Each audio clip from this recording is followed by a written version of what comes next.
বন্ধুরা, আমার যাবার কথা ছিল দীঘা। আমি এখন দীঘা যাচ্ছি না, আমি যাচ্ছি সিকিম। আমি সিকিম এই বাসে করে যাচ্ছি, দেখে নাও, এই বাসে। আর বাসটা কৃষ্ণনগরে দাঁড়িয়েছে খাবার জন্য। তোমরা দেখো কত মেঘ করেছে। আমি তো সিকিমের জন্য বেরিয়েছি, কিন্তু কি করব এখনো বুঝতে পারছি না। শিলিগুড়ি পৌঁছাই তখন ভাবছি। এখন আমি আছি কৃষ্ণনগরে। কৃষ্ণনগরে দাঁড়িয়েছে বাসটা খাবার জন্য, কিন্তু আমি খাবার নিয়ে এসেছি, তাই খাবো না। আমাদের বাস হলো এটাই। আমি যাচ্ছি এখন সিকিম। এই বাসটা যাবে শিলিগুড়ি, শিলিগুড়ি পর্যন্ত যাব, তারপর ওখান থেকে কোনো গাড়ি ধরে সিকিম যাব। এই বাসটা এসছে ধর্মতলা থেকে। আমি ধর্মতলা থেকেই আসছি, শিলিগুড়ি যাব। তাই আমরা ট্রেনের টিকিট করছিলাম, কিন্তু ট্রেনের টিকিটটা পাইনি। আমি যখন কোথাও যাই না, আমার তোমাদের দাদা ভাই যখন কোথাও যায় একদিন আগে টিকিট করে, আর একদিন আগে এখন ঈদের সময় টিকিট তো পাবে না। তো কি করা যায়, তো আমরা কি করলাম, বাসে টিকিট করলাম। তো আমরা ধর্মতলা থেকে আমরা বাসে উঠে পড়েছিলাম। তোমাদেরকে দেখানো হয়নি, শরীরটা তখন না, কি বলতো, আমি এসি গাড়িতে অনেকবার যাতায়াত করেছি, জার্নি করেছি, তো গা গুলাতো না, বমি বমি ভাব হতো না। এবার হঠাৎ দেখছি বাসে উঠে বমি বমি ভাব, তাই তোমাদেরকে জানাতে পারিনি।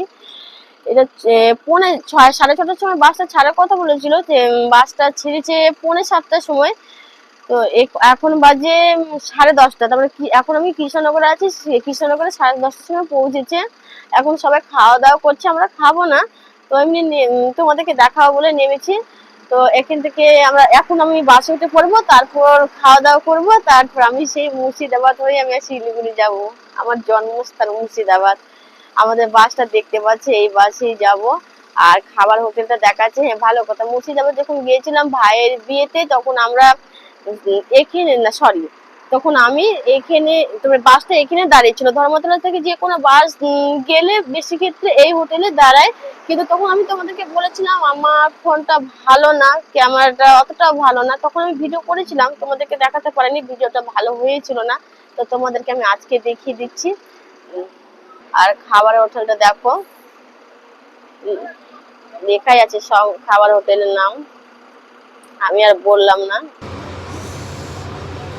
এই বাসে করেই যাচ্ছি শিলিগুড়ি। আর আমি ঘুম থেকে উঠেছি, তো তাই 6টায়, 6:30, সরি 6:30টার সময় না, 6:45টায় ঘুমিয়েছি।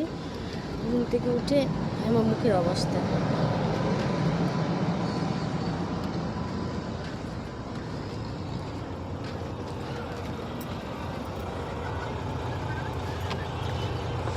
এটা আমাদের স্লিপার বাস, এটা আমাদের বিছানা।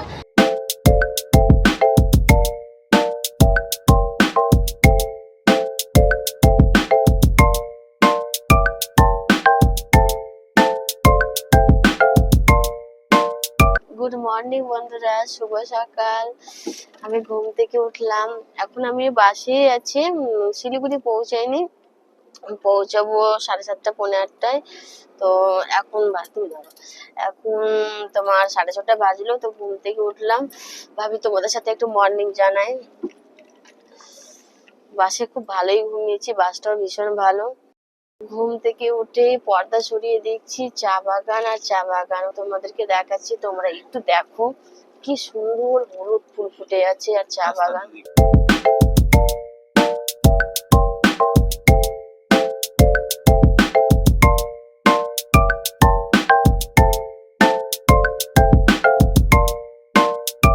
তোমরা দেখো কত মেঘ করেছে। আমি তো সিকিমের জন্য বেরিয়েছি, কিন্তু কি করব এখনো বুঝতে পারছি না। শিলিগুড়ি পৌঁছাই তখন ভাবছি।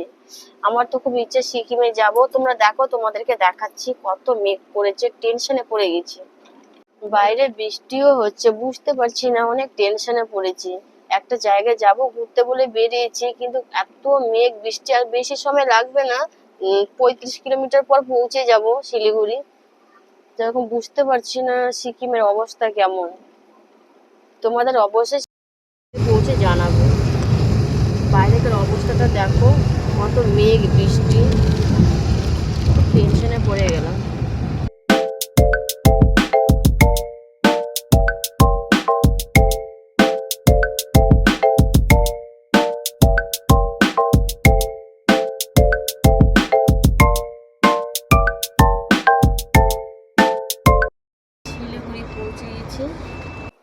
এখন বাস থেকে নামবো, যে প্রচন্ড বৃষ্টি হচ্ছে, জানি না কি করব, কোথায় যাব।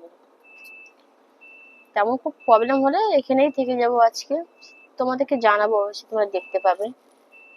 আর যে বাসে এসছি, এই বাসটা যে এত ভালো, বাসের নাম হলো আটিয়ানা, ধর্মতলা থেকে ছাড়ে, খুব ভালো। মানুষের প্রবলেম হলো অন্যান্য বাস থেকে এ বাস 3-4 জায়গায় দাঁড়ায় ওদের বাথরুমের জন্য। ভীষণ ভালো লাগলো। তোমরা যদি আসো এই আটিয়ানা বাসে, তোমরা আসতে পারো। বাসের নাম হলো আটিয়ানা, খুব ভালো বাসটা। কিন্তু নেমে ব্যাগগুলো নিয়ে তো ভিজে যাবো, ছাতাটা আনবো আনবো করে খেয়াল নেই, আনতে পারেনি। তো বাসটা তোমরা দেখতেই পাচ্ছ, কিছু কিছু প্যাসেঞ্জার গুলো নেমে পড়েছে,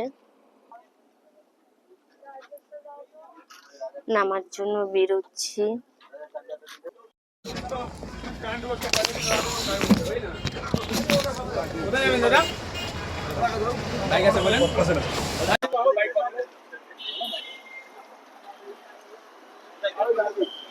বাইরেকার অবস্থা দেখো, কি বৃষ্টি। পাইন গাছগুলো দেখো কত সুন্দর, লম্বা লম্বা, ভীষণ ভালো লাগছে। এক জায়গায় ড্রাইভার দাদাটা, ও মা, বাদর! 3-4টে বাদর আমাকে এরকম করে দাঁত দেখাচ্ছে, আমি তোমাদেরকে দেখাচ্ছি, আমার ভীষণ ভয় করে গেছিল।